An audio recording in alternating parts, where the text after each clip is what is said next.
नमस्कार, स्वागत है आप सभी का एनवायरमेंट तक में।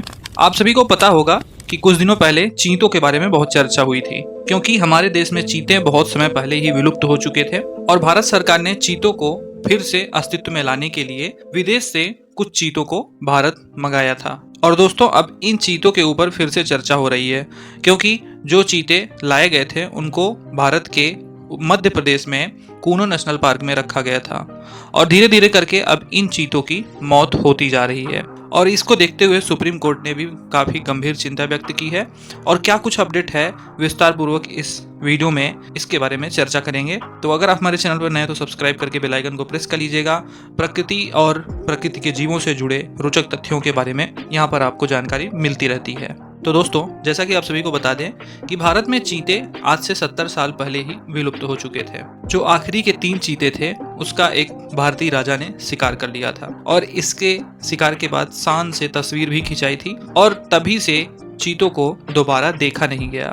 दशकों लंबी कवायद के बाद प्रयोग के तौर पर 20 अफ्रीकी चीतों को कूनो नेशनल पार्क लाया गया था। ये पहली बार था जब किसी मांसाहारी जानवर को एक महाद्वीप से दूसरे महाद्वीप में शिफ्ट किया गया। पीएम मोदी ने अपने जन्मदिन पर स्वयं कूनो में चीतों को छोड़ा था और उस समय उम्मीद जागी थी कि अब चीते फिर भारत में बसने लगेंगे, लेकिन अब तक कूनो में 3 चीतों की मौत हो चुकी है।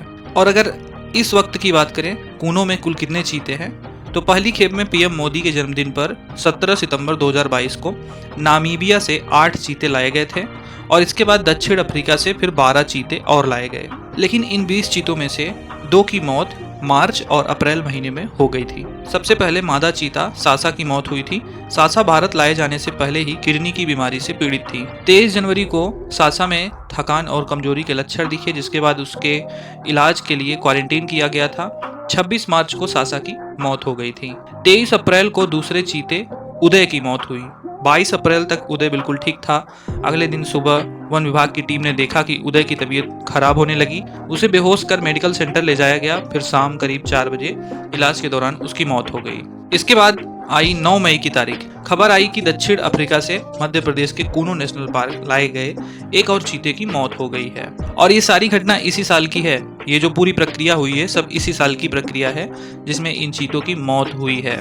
बताया गया कि जो ये तीसरी मादा चीता थी इसका नाम दक्षा था और इसकी मौत किसी बीमारी से नहीं बल्कि पार्क में मौजूद 2 अन्य चीतों के साथ लड़ाई में हुई है। दोनों चीतों के नाम वायु और अग्नि है। हालांकि इस बीच एक मादा चीते ने 4 शावकों को भी जन्म दिया था। तो कूनो में फिलहाल चीतों की कुल संख्या 21 है। 3 की मौत हो गई और 4 शावकों को एक मादा चीते ने जन्म दिया था, तो इस समय कुल संख्या 21 है। तो चीतों की जो स्थिति है कूनो नेशनल पार्क में, उस पर सुप्रीम कोर्ट ने भी अपनी चिंता व्यक्त की है। तो सुप्रीम कोर्ट ने इस पर क्या कहा है? सुप्रीम कोर्ट ने कहा है कि चीतों को सिर्फ एक जगह बसाना सही नहीं होगा, उन्हें किसी और अभयारण्य में भी बसाने की कोशिश की जानी चाहिए।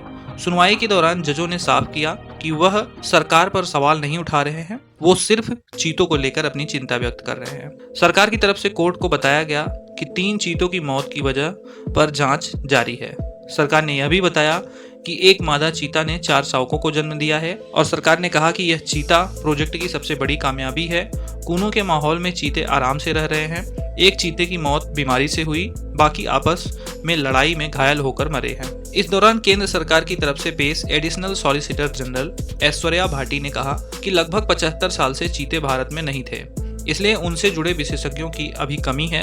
सरकार उनके संरक्षण के लिए अभी कई उपायों पर विचार कर रही है। इनमें उन्हें किसी दूसरे अभयारण्य में बसाने का विचार भी शामिल है। राजस्थान का मुकुंदरा नेशनल पार्क इसके लिए तैयार है। इसके अलावा मध्य प्रदेश में भी किसी दूसरे अभयारण्य पर विचार किया जा रहा है। सुप्रीम कोर्ट ने अपनी तरफ से गठित 3 सदस्यीय एक्सपर्ट कमेटी से कहा वह 15 दिन में नेशनल टास्क फोर्स को अपने सुझाव दें ताकि उन पर विचार किया जा सके। सुप्रीम कोर्ट ने कहा है कि जुलाई के महीने में मामले पर अगली सुनवाई होगी। सुप्रीम कोर्ट ने यह भी कहा कि चीता प्रोजेक्ट देश के लिए एक अहम परियोजना है और यह भी कहा कि नए अभयारण्य का चुनाव करते समय दलगत राजनीति से जुड़ी सोच का इस्तेमाल नहीं होना चाहिए। तो ये थी पूरी चर्चा जो कि चीतों के बारे में इस समय एक विषय बना हुआ है। तो इस तरह की जानकारी के लिए आप हमारे चैनल को जरूर सब्सक्राइब करें और चीतों के बारे में क्या अपडेट रहती है आगे आपको इसी तरह बताते रहेंगे। यहाँ तक देखने के लिए बहुत बहुत धन्यवाद।